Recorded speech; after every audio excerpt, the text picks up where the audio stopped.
اعوذ باللہ من الشیطان الرجیم، بسم اللہ الرحمن الرحیم۔ مدری اکیڈمی کے معزز ساتھیوں، السلام علیکم ورحمۃ اللہ وبرکاتہ۔ دوستو، آج ہم بات کریں گے صدارتی نظام کیا ہے اور یہ کس طرح کام کرتا ہے، زیادہ پاور کس کے پاس ہوتی ہے اور اس کا طریقہ کار کیا ہے، اور یہ بھی ہم بات کریں گے کہ ہمارے پیارے ملک پاکستان کے لیے کون سا نظام درست رہے گا۔ ویڈیو میں آگے بڑھنے سے پہلے آپ سے درخواست ہے میرے چینل کو لائک، شیئر اور سبسکرائب کر دیں تاکہ ہر نئی آنے والی ویڈیو آپ تک وقت پر پہنچ سکے۔ شکریہ۔ صدارتی نظام کی بات کریں تو صدارتی نظام کو انگلش میں پریزیڈنشیل سسٹم کہتے ہیں۔ اس سسٹم میں گورنمنٹ کا ہیڈ، جسے پریزیڈنٹ کہتے ہیں، وہی یا اس کے پاس ہی ساری پاور ہوتی ہے۔ وہی اپنی مرضی کی ٹیم بناتا ہے جو ملک کو چلاتی ہے، اور صدر کے پاس پاور ہوتی ہے کہ وہ جس کو چاہے اس کے عہدے سے ہٹا دے اور اپنی ایک نئی ٹیم بنا لے۔ اب ہم بات کرتے ہیں کہ صدر کا انتخاب کیسے ہوتا ہے۔ صدارتی نظام میں پورے ملک سے چند لوگ 2 یا 3 یا 4 بھی ہو سکتے ہیں، 5 بھی ہو سکتے ہیں، جو صدارتی امید کے طور پر الیکشن لڑتے ہیں، اور لوگ ڈائریکٹلی ان 3، 4 یا 6 لوگوں کو ووٹ ڈالتے ہیں۔ اس سسٹم میں کوئی MP یا MNA الیکشن نہیں لڑتے، بلکہ ڈائریکٹ وہی لوگ الیکشن لڑتے ہیں جو صدارتی امیدوار ہوتے ہیں، اور جو امیدوار 50% سے زیادہ ووٹ حاصل کر لیتا ہے وہی ملک کا صدر کہلاتا ہے۔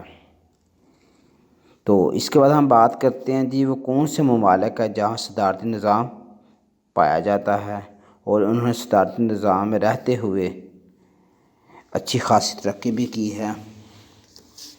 آپ کے سامنے یہ اسکرین شاٹ چل رہا ہے، اور جس میں تقریباً 30-40 کے قریب ایسے ملک ہیں جن میں صدارتی نظام ہے، جہاں صدارتی نظام رائج ہے۔ لیکن ہم چند ممالک کا ذکر کریں گے۔ ان میں برازیل، ترکی، سائپرس، امریکہ اور میکسیکو ہیں۔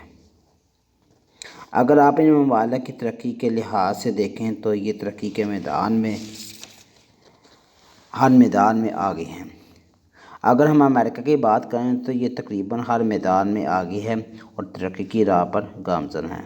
آپ امریکہ کا GDP دیکھ سکتے ہیں، جو 2021 کے مطابق ہے 4.6 بلین۔ کہنے کا مقصد یہ ہے کہ پریزیڈنشل سسٹم میں ممالک اچھے خاصے ترقی کر رہے ہیں۔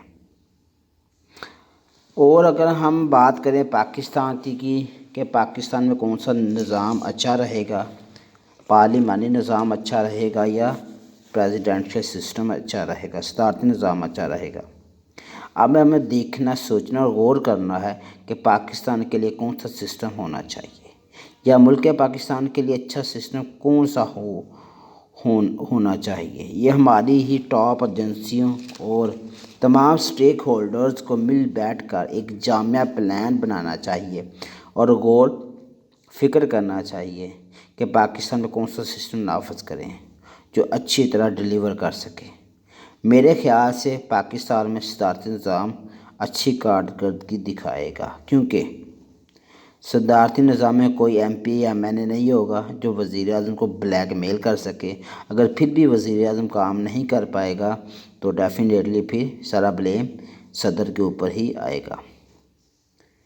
تو کیونکہ پارلیمانی سسٹم میں جو MP اور MNAs ہیں یہ وزیر اعظم کو بلیک میل کرتے ہیں کہ اگر آپ نے ہماری بات نہ مانی تو ہم اپنے جو MP یا MNA ان کو ساتھ لے جائیں گے، آپ کی پارٹی سے نکل کے کسی اور پارٹی میں شامل ہو جائیں گے۔ اس طرح وزیر اعظم کو بلیک میل کرتے رہتے ہیں۔ لیکن اگر صدارتی نظام نافذ ہو جائے تو چونکہ صدر کے پاس ساری پاور ہوگی اور صدر کو کوئی بلیک میل بھی نہیں کر سکے گا، صدر کو جو بلیک میل کرنے کی کوشش کرے گا وہ اس کو ہٹا کے اس کی جگہ اور وہ لگا دے گا بندے کو، کسی اور بندے کو لگا دے گا۔ تو اس کے علاوہ پارلیمانی نظام میں جو اتحادی ہوتے ہیں وہ بھی وزیر اعظم کو بلیک میل کرتے ہیں کہ ہماری بات مانو، ہمیں یہ والا عہدہ دو، یہ نہ دو، ایسا کرو ویسا کرو۔ اگر نہ وہ وزیر اعظم صاحب نہ بات مانیں تو ڈیفینیٹلی وہ اپنی مرضی کرتے ہیں، کسی دوسری پارٹی میں چلے جائیں گے۔ ایسے پارٹی کو نقصان ہوتا ہے، اور اس کی بیس کے اوپر جو وزیر اعظم صاحب ہوتے ہیں وہ ان کی بات مان لیتے ہیں، چاہے وہ پاکستان کے حق میں ہو یا نہ ہو۔